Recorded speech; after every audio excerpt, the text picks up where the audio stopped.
الذین من قبلکم لعلکم تتقون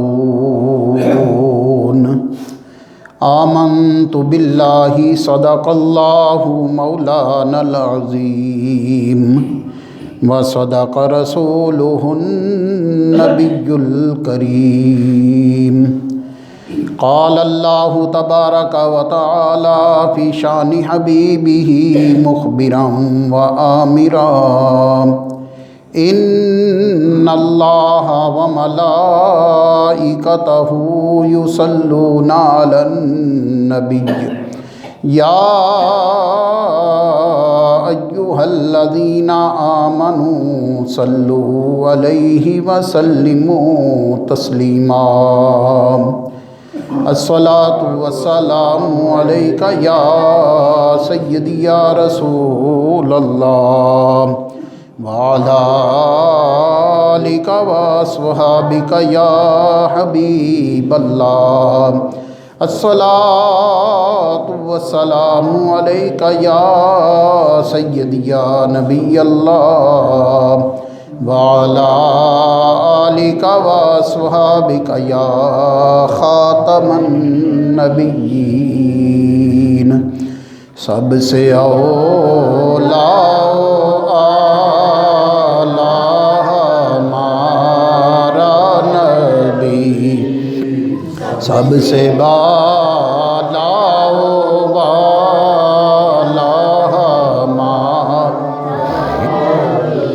اپنے مولا کا پیارا ہمارا نبی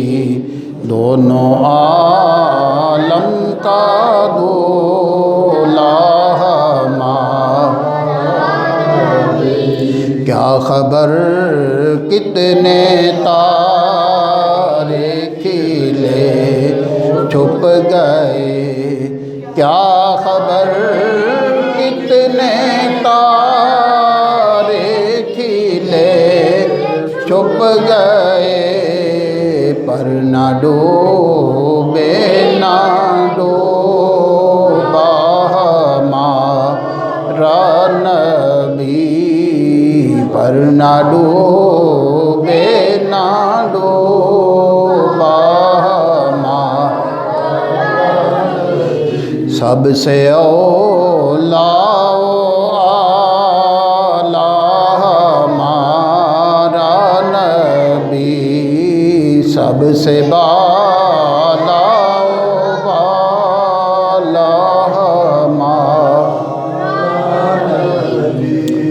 اللہ رب العزت کی حمد و ثنا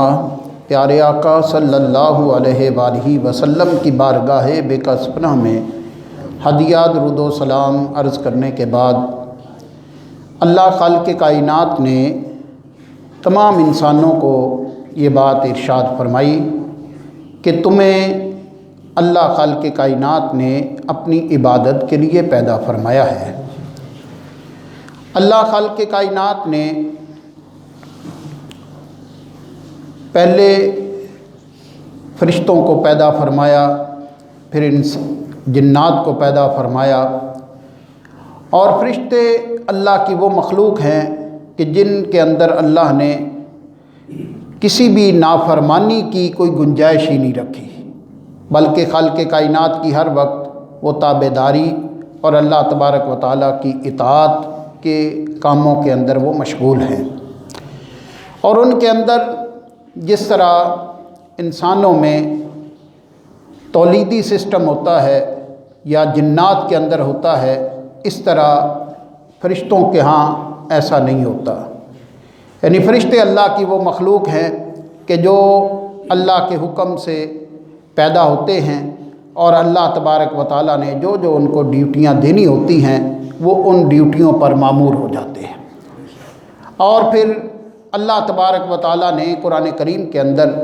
فرشتوں کے لیے ارشاد فرمایا کہ لا یعصون اللہ ما امرہم ویفعلون ما یؤمرون، وہ اللہ رب العزت کے حکموں کی نافرمانی نہیں کرتے، وہ وہی کرتے ہیں جو اللہ ان کو حکم دیتا ہے۔ اللہ تبارک و تعالیٰ نے پھر آگ سے اپنی مخلوق جنات کو پیدا فرمایا، اور جنات کے اندر اللہ تبارک و تعالیٰ نے انسانوں کی طرح ہی وہ تولیدی سسٹم رکھا، وہ نظام رکھا کہ جس طرح انسانوں میں پیدائش کا ایک سلسلہ ہوتا ہے کہ کوئی آدمی ہے اس سے پھر آگے اس کی نسل بڑھتی ہے، اسی طرح جنات کے اندر بھی یہ تولیدی سسٹم اللہ تبارک و تعالیٰ نے رکھا ہے۔ تو خالق کائنات نے پھر انسانوں کو پیدا فرمایا، اور انسانوں کو پیدا اللہ تبارک و تعالیٰ نے جس وقت کیا، لیکن ان دونوں مخلوقات کو یعنی جن ہوں یا انسان ہوں، دونوں کی تخلیق کا مقصد اللہ رب العزت نے جو بیان فرمایا ہے وہ یہ فرمایا کہ یہ اللہ کی عبادت کے لیے پیدا کیے گئے۔ اللہ خالق کائنات نے جن ملائکہ کو یعنی فرشتوں کو اس لیے نہیں کہ فرشتوں کے اندر اللہ نے ایسی کوئی گنجائش ہی نہیں رکھی کہ وہ نافرمانی کر سکے۔ یہ دو اللہ کی وہ مخلوقات ہیں جن کو اللہ تبارک و تعالیٰ نے اختیار دیا ہوا ہے کہ راستے دونوں موجود ہیں، لیکن پھر بھی اختیار کرنے کا کس راستے کو اختیار کرنا ہے وہ اللہ نے گنجائش رکھی ہے۔ راستہ سیدھا بھی ہے، گمراہی کا راستہ بھی ہے، لیکن جس طرف چلنا چاہیں اللہ نے یہ اختیار دیا ہوا ہے۔ تو اللہ تبارک و تعالیٰ نے سورہ زاریات 27ویں پارے میں ارشاد فرمایا وما خلقت الجن والانس الا لیعبدون، نہیں پیدا فرمایا اللہ نے جن اور انسان کو مگر اپنی عبادت کے لیے، یعنی جن مخلوق ہو اللہ کی یا انسان ہو، اللہ تبارک و تعالیٰ نے انہیں اپنی عبادت کے لیے پیدا فرمایا ہے۔ اللہ خالق کائنات نے سورہ بقرہ پہلا پارہ ہے آیت مبارکہ ارشاد فرمایا یا ایھا الناس اعبدوا، اے لوگو تم عبادت کرو، ربکم، کس کی عبادت کرو؟ اپنے رب کی عبادت کرو۔ اللہ تبارک و تعالیٰ نے اپنا اور بھی دیگر مقامات پہ اللہ اپنا تعارف کرواتا ہے، یہاں عبادت کے حوالے سے جو اللہ نے اپنا تعارف کروایا وہ یہ کروایا الذی خلقکم، وہ اللہ جس نے تمہیں پیدا کیا ہے، وہ تمہارا رب جس نے تمہیں پیدا کیا ہے، اور پھر نہ صرف تمہیں ہی بلکہ والذین من قبلکم، ان لوگوں کو بھی پیدا اسی نے کیا ہے جو تم سے پہلے گزرے ہیں، جو تم سے پہلے لوگ گزرے ہیں ان کو پیدا کرنے والا بھی یہی تمہارا رب ہے جس کی عبادت کا تمہیں کہا جا رہا ہے، اور تمہیں پیدا کرنے والا بھی یہی تمہارا رب العزت ہے۔ اب عبادت کا فائدہ کیا ہے؟ عبادت سے حاصل کیا ہوتا ہے؟ خالق کائنات نے آیت کے آخر میں فرمایا لعلکم تتقون، تاکہ تم تقوی اختیار کرو۔ تقوی کا لغوی معنی ڈر، اللہ کا خوف۔ تو اللہ کی عبادت کرو گے تو تمہارے اندر اللہ کا خوف آئے گا، اور اللہ کا خوف جس بندے کو نصیب ہو جائے تو وہ اس دنیا کے اندر بھی اور آخرت کے اندر بھی وہ کامیاب ہو جاتا ہے، کیونکہ اللہ کا خوف ہی انسان کو جو ہے، کیونکہ یہ جس وقت اللہ کا ڈر نصیب ہوتا ہے بندہ گناہ کی زندگی سے بچتا ہے، اور گناہ کی زندگی سے بچ جانا ہی انسان کے لیے کامیابی کا باعث ہوتا ہے۔ وَأَمَّا مَنْ خَافَ مَقَامَ رَبِّهِ وَنَهَى النَّفْسَ عَنِ الْهَوَىٰ، اللہ فرماتا ہے وَأَمَّا مَنْ خَافَ مَقَامَ رَبِّهِ،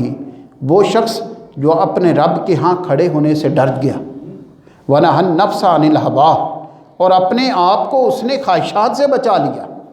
فَإِنَّ الْجَنَّةَ هِيَ الْمَأْوَىٰ، اللہ فرماتا ہے پس اس کا ٹھکانہ جنت ہے، اس کا ٹھکانہ جنت ہے۔ کس کا؟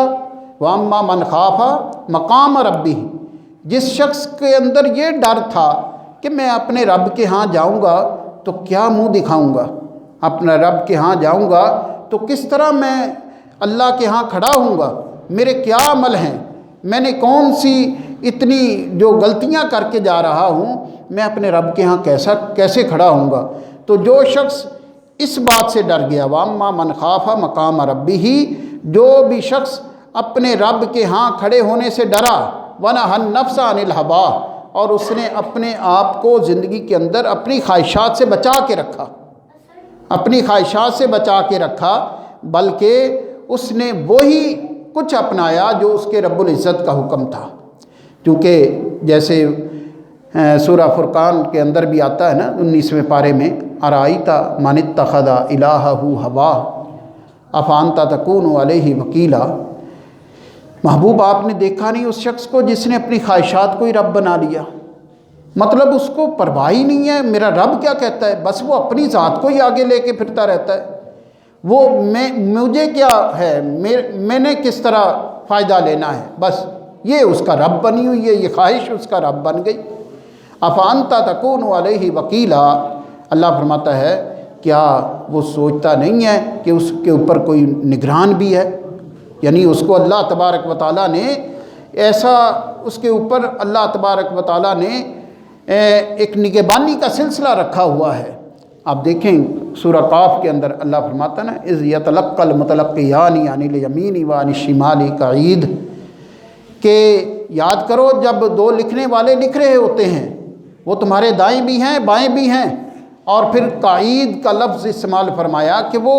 ایک لمحے کے لیے بھی ادھر ادھر نہیں ہوتے، وہ تمہاری باتیں لکھ رہے ہیں، جو کچھ تم کہتے ہو، ما یلفظ من قول الا لدیہ رقیب عتید، جو کچھ بھی زبان سے تمہارے نکلتا ہے وہ فوراً لکھ لیتے ہیں۔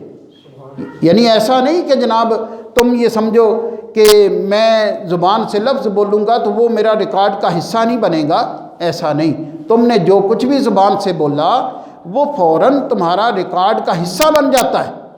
وہ رقیب عتید، عتید تیار،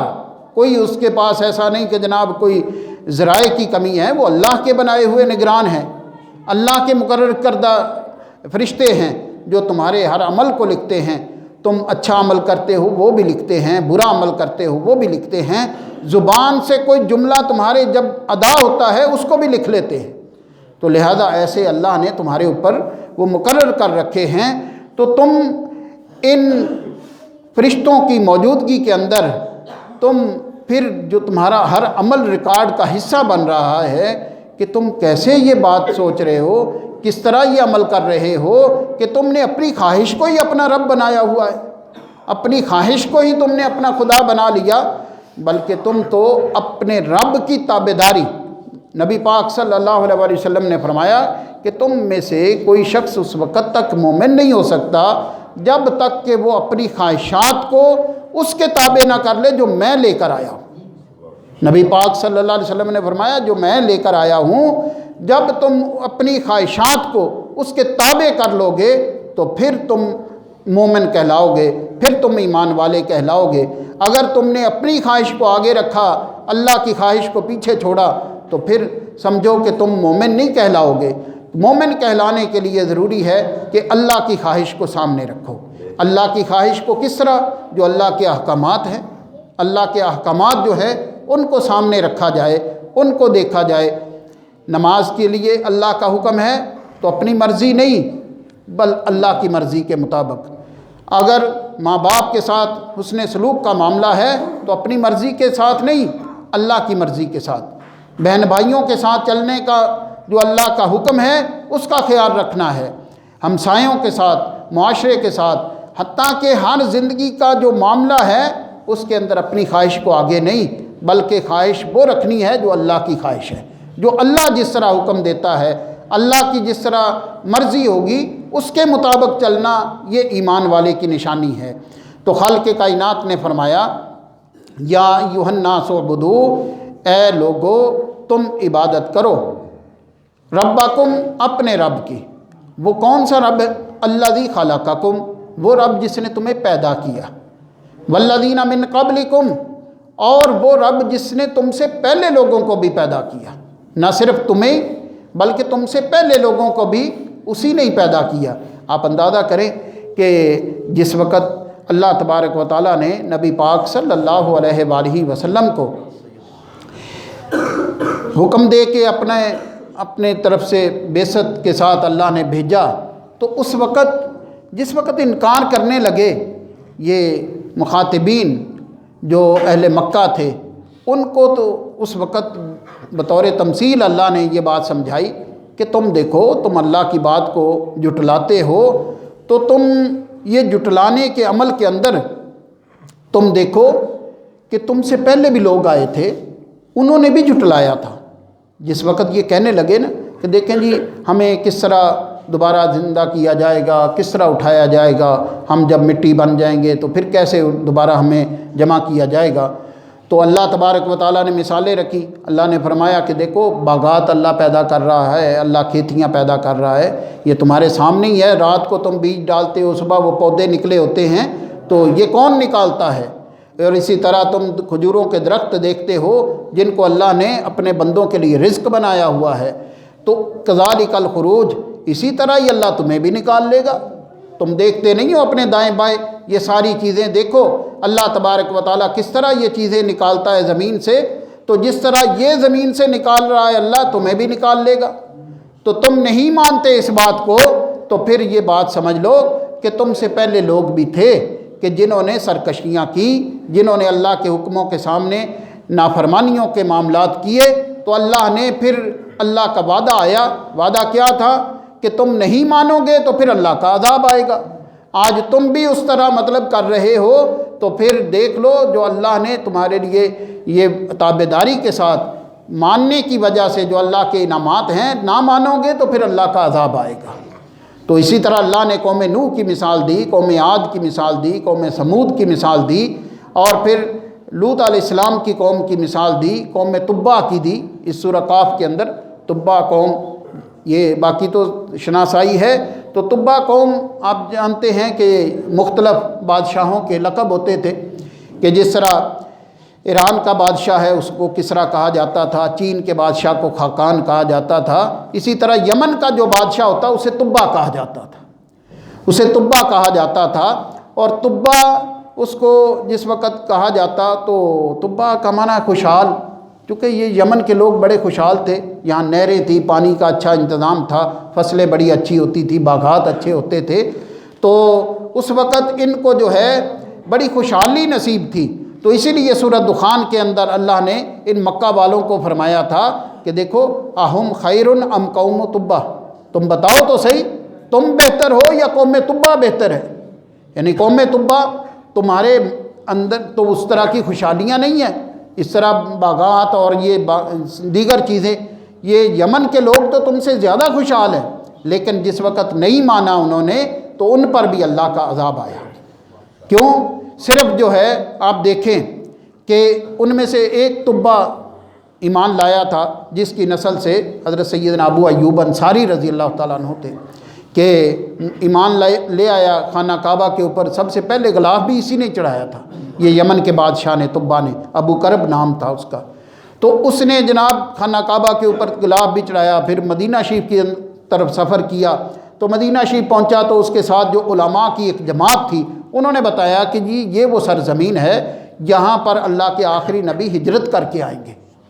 تو اس وقت اس نے کہا کہ اللہ کے آخری پیغمبر جب آئیں گے تو میں ان پر ایمان لاتا ہوں۔ یہ ان لوگوں میں شامل ہے ابو کرب نام کا تبع جو نبی پاک صلی اللہ علیہ وسلم پر آپ کی تشریف آوری سے پہلے لوگ ایمان لانے والوں میں یہ شامل ہے۔ یعنی آپ ابھی تشریف لائے بعد میں لائے، بلکہ 1000 سال بعد تشریف لائے،